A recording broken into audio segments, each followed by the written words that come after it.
जदुनाथ सरकारांनी छत्रपतींचं जे चरित्र लिहिलं काळ आणि कर्तव्यामध्ये याचं संपूर्ण वर्णन केलंय। हा जयसिंग होता कोण याचं संपूर्ण चरित्र जदुनाथ सरकारांनी आपल्या पुस्तकात दिले। हा जयसिंग होता कोण? 1617 साली तो मुघलांच्या सैन्यात सामील झाला। वयाने लहान, मागं पुढं कोणीच नाही, अशा परिस्थितीत शहाजाने त्यांना लहानाचं मोठं केलं। 1622 साली शहाजाने त्याच्या नेतृत्व आणि कर्तृत्वावर खुश होऊन त्याला अंबरचं राज्य दिलं आणि एक स्वतंत्र राजाचा राजा म्हणून हा मिर्झाराजे जयसिंग उदयाला आला। मुघलांचे सरदार असो, कुतुबशाही असो, निजामशाही असो, इंग्रज असो, पोर्तुगीज असो, डच असो, कोणी असो, या शिवाने कधीही कुणाला भीक घातली नाही, कुणापुढेही मान झुकवली नाही, कुणापुढेही लावला नाही। अशा या शिवाजीच्या विरोधात जाऊन त्याला परास्त करणं एवढी सहज गोष्ट नाही। त्याच्या काही पत्रातनी औरंगजेबाला जी त्यांनी पत्र पाठवलेत त्या पत्रातनी येतं। त्यासाठी हफ्त अंजुमन नावाचं एक पुस्तक आहे। तुमच्यावरती जी काय बादशाची खपामर्जी झाली ती जर कमी करायची असेल तर आम्हाला शिवाजी विरुद्ध मदत करा। छत्रपतींच्या विरोधात रचले गेलेलं हे पहिलं कटकारस्थान। पोर्तुगीजांचाही पाठिंबा जयसिंगाला मिळाला।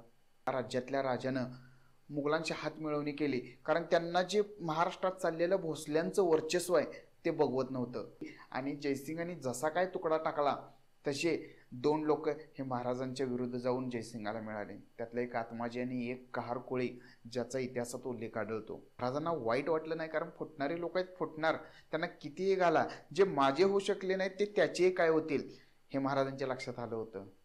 आणि ह्या अधिकाराचा वापर करूनच ह्या सगळ्या शत्रू सैन्याला एकत्र करून महाराजांच्या विरुद्ध मिर्झाराजे जयसिंग उभा राहिला होता। नमस्कार मित्रांनो, स्वराज्य शिलेदार या सिरीजमधला हा आपला पुढचा भाग। आत्तापर्यंत आपण बहिर्जी नायकांचा इतिहास समजून घेतला, उमाजी नायकांचा इतिहास समजून घेतला। तो भाग जर तुम्ही पाहिला नसेल तरी तो वरती मी त्याची लिंक दिली आहे, त्या लिंकवरती क्लिक करून हा व्हिडिओ झाल्यानंतर ते संपूर्ण व्हिडिओ नक्की पहा। आपल्या स्वराज्य उभा करण्यासाठी अनेक शिलेदारांनी आपल्या प्राणाची आहुती दिली। त्याचबरोबर या स्वराज्यावर अनेक संकटही आले। अनेक संकटांना तोंड देऊन छत्रपतींनी हे आपलं हिंदू स्वराज्य राखले। त्यातलं सगळ्यात मोठं संकट म्हणजे जयसिंगाचं। या संपूर्ण घटनेचा इतिहासामध्ये तारीख वारा सहित उल्लेख आहे। आपल्याकडे वेळेअभावी आपण ते कधी वाचन करत नाही। जदुनाथ सरकारांनी छत्रपतींचं जे चरित्र लिहिलं काळ आणि कर्तव्यामध्ये याचं संपूर्ण वर्णन केलंय। हा जयसिंग होता कोण याचं संपूर्ण चरित्र जदुनाथ सरकारांनी आपल्या पुस्तकात दिले। महाराजांच्या तहाविषयीची संपूर्ण माहिती घेण्यापूर्वी थोडाफार मी जयसिंगाविषयी सांगतो की हा जयसिंग होता कोण। 1617 साली तो मुघलांच्या सैन्यात सामील झाला। वयाने लहान, मागं पुढं कोणीच नाही, अशा परिस्थितीत शहाजाने त्यांना लहानाचं मोठं केलं। लहानपणापासूनच शहाजांच्या आदर्शात, शहाजांच्या मार्गदर्शनाखाली वाढलेल्या ह्या जयसिंगाच्या अंगात मुघली कटकारस्थान अगदी रागारागात खुचून भरलं होतं। 1622 साली शहाजाने त्याच्या नेतृत्व आणि कर्तृत्वावर खुश होऊन त्याला अंबरचं राज्य दिलं आणि एक स्वतंत्र राजाचा राजा म्हणून हा मिर्झाराजे जयसिंग उदयाला आला। बादशाच्या दरबारामधला हा फार मोठा आसामी होता, एकदम ए लेवलचा, म्हणजे आजकालच्या भाषेत समजायचं तर क्लास 1 ऑफिसर। त्यावेळेस बादशाच्या दरबारातला हा जयसिंग होता। अशा या जयसिंगावर 1665 साली स्वराज्य संपवण्याची जबाबदारी दिली। उभा आयुष्य ज्या जयसिंगानं अर्ध्या चंद्राच्या झेंड्याखाली घालवलं, मुघली सैन्याला अनेक मुलकामध्ये विजयश्री प्राप्त करून दिली।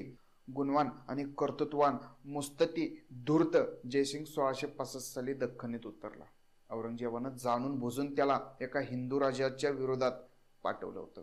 कोणत्याही प्रदेशावर हल्ला करण्यापूर्वी हा मिर्झाराजे जयसिंग त्या प्रदेशाची संपूर्ण माहिती घेत। दख्खनीत उतरण्यापूर्वी छत्रपतींबद्दलची संपूर्ण माहिती या जयसिंगाने मिळवली होती की विजापूरचे कोणी सरदार असो, मुघलांचे सरदार असो, कुतुबशाही असो, निजामशाही असो, इंग्रज असो, पोर्तुगीज असो, डच असो, कोणी असो, या शिवाने कधीही कुणाला भीक घातली नाही, कुणापुढेही मान झुकवली नाही, कुणापुढेही लावला नाही। अशा या शिवाजीच्या विरोधात जाऊन त्याला परास्त करणं एवढी सहज गोष्ट नाही हे जयसिंगांच्या लक्षात आलं होतं। आणि या शिवाजीला जिंकायचं तर मुस्तलीपणाने जिंकता येईल असा स्पष्ट उल्लेख त्याच्या काही पत्रातनी, औरंगजेबाला जी त्यांनी पत्र पाठवलेत त्या पत्रातनी येतं। त्यासाठी हफ्त अंजुमन नावाचं एक पुस्तक आहे, ज्याच्याबद्दल मी पुढे तुम्हाला सांगेनच की पुस्तक नक्की काय आहे आणि या पुस्तकात कशा प्रकारचा उल्लेख जयसिंगांनी केलाय।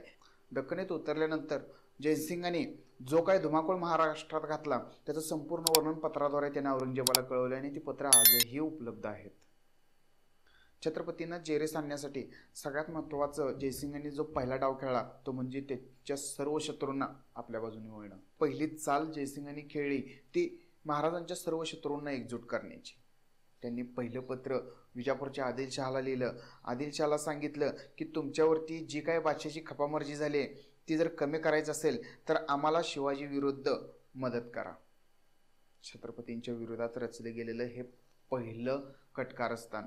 आदिलशहानंही कुठेतरी जयसिंगाच्या शब्दावर विश्वास ठेवून त्याला पाठिंबा देण्याचं वचन दिलं. विजापूरकरांच्या पाठिंब्यानंतर जयसिंगांनी दुसरं पत्र लिहिलं ते गोव्याच्या पोर्तुगीजांना.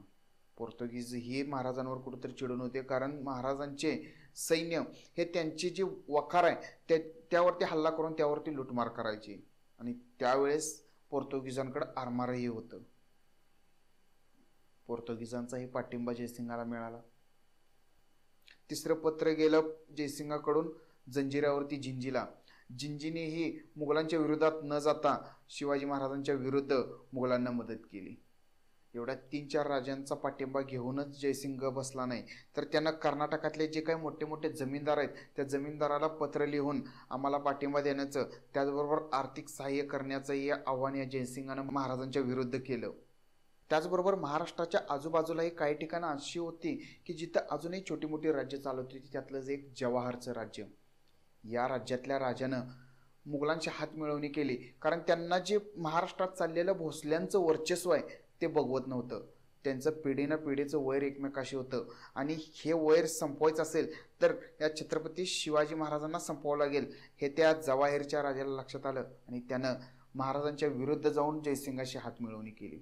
आता हे सर्वजण महाराजांच्या विरुद्ध जाऊन जयसिंगाला मिळाले, पण महाराजांचा एक जुना शत्रू असलेला ज्यावेळेस महाराजांनी जावळीवरती आक्रमण केलं त्यावेळेस तिथल्या संपूर्ण मौर्य घराण्याला पराभूत करून महाराजांनी जावळीवरती स्वतःचं अधिराज्य गाजवलं होतं. जयसिंगाचं हे जे काही कटकारस्थान चालू होतं त्यामुळं आपलं जावळीचं राज्य आपल्याला परत मिळेल ह्या आशेनं चंद्रहार मोरे जाऊन त्या जयसिंगाला मिळाला. थोडीफार लाच घेतली, पण या लाचेच्या बदल्यात त्याला आपलं राज्यही परत मिळणार होतं आणि तो संपूर्ण सहकार्य महाराजांच्या विरुद्ध जयसिंगाला करण्यासाठी तयार झाला. आता ह्यातला महाराजांचा अजून एक जुना शत्रू अफजलखानाचा मुलगा फाझलखान, जो आदिलशाहीच्या गुलामीत होता, तोही आपल्या बापाचा बदला घेण्यासाठी महाराजांच्या विरुद्ध येऊन जयसिंगाला मिळाला.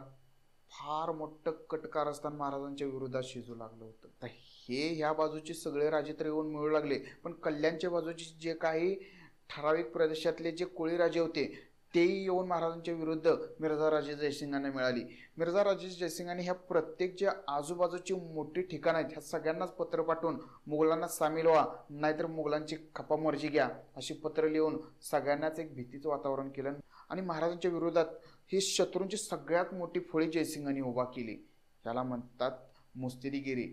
जर आपण एखाद्या शत्रूला जेरीस आणू शकत नाही तर त्या शत्रूंच्या शत्रूला एकत्र करून एक मोठी फळी तयार करून त्या शत्रूला जेरीस आणावं आणि हा धूर्तपणा जयसिंगांना येत होता आणि जयसिंगांनी हे सर्व घडवून आणलं. ह्याच्या आधीच्या आलेल्या कोणत्याही सरदारानं हे केलं नव्हतं. प्रत्येक सरदारांना आपला मीपणा दाखवून महाराजांवर डायरेक्ट आक्रमण केलं होतं आणि महाराज होते ते कोणालाही वदले नाहीत, कोणालाही त्यांनी भीक घातली नाही. पण कुठंतरी जयसिंगांच्या ह्या धूर्तपणामुळं ह्या मुस्तदीपणामुळं महाराज ते जयसिंगाच्या जाळ्यात अडकले. जयसिंगाने टाकलेल्या जाळ्यात महाराज तर अडकले, पण सगळ्यात महत्त्वाचं वाईट त्यावेळेस वाटलं की जे महाराजांच्या जवळची लोक होती त्यांनाही बरीच ऑफर जयसिंगाने दिली, पण मराठे हे स्वाभिमानी प्रामाणिक फुटले नाहीत. पण काही ठराविक मावळे होते जे फुटण्यासाठीच महाराजांजवळ होते. म्हणजे त्यांना काय म्हणतात की तुकडा मिळाल तिकडं जायचं अशी काय परिस्थितीतली लोकही महाराजांच्या पदरी होती आणि जयसिंगांनी जसा काय तुकडा टाकला तसे 2 लोक हे महाराजांच्या विरुद्ध जाऊन जयसिंगाला मिळाले. त्यातलं एक आत्माजी आणि एक कहार कोळी ज्याचा इतिहासात उल्लेख आढळतो. पुरंदरच्या पायथ्याशी असलेल्या तोफगोळ्याचा प्रमुख महाराजांनी आत्माजीला केलं होतं आणि हा आत्माजी जाऊन जयसिंगाला मिळाला. जयसिंगाने त्याला 50,000 रोख रक्कम बक्षीसही दिलं. का तर तो तोफखानाचा प्रमुख आहे, पुरंदर सारखा एका भक्कम किल्ल्याच्या पायथ्याशी असलेल्या तोफखानाचा प्रमुख आहे आणि तू डायरेक्ट येऊन आम्हाला मिळालायस, तू माती खाल्ली आहेस म्हणून तुला हे बक्षीस. म्हणून आत्माजींना हे बक्षीस जयसिंगांनी दिलं. महाराजांना वाईट वाटलं नाही, कारण फुटणारे लोक आहेत, फुटणार, त्यांना कितीही घाला, जे माझे होऊ शकले नाहीत ते त्याचेही काय होतील हे महाराजांच्या लक्षात आलं होतं. जयसिंगाने असं सगळ्या बाजूनं व्यूहरचना केली होती आणि एक जयसिंगांना सर्व अधिकार प्राप्त होते. म्हणजे ते सैन्याचे संपूर्ण व्यवस्था लावणं असू द्या, अधिकार बढती असू द्या, पदव्या देणं असू द्या, सैन्याचा पगार करणं असू द्या, शिस्त असू द्या, बदल्या असू द्या, सगळा अधिकार बादशानं जयसिंगांना आधीच देऊन ठेवलं होतं. कारण आपल्या बापापासनं ह्यो सरदार आपल्या सैन्यात आहे, ज्यानं लहानपणापासनं अर्धाचंद्र असलेल्या झेंड्याखाली आपलं आयुष्य घालवलंय. त्या सरदारावर कधीही अविश्वास दाखवायचा नाही म्हणून बादशानं त्याला सगळे अधिकार दिले होते. आणि ह्या अधिकाराचा वापर करूनच ह्या सगळ्या शत्रू सैन्याला एकत्र करून महाराजांच्या विरुद्ध महाराजा जयसिंग उभा राहिला होता.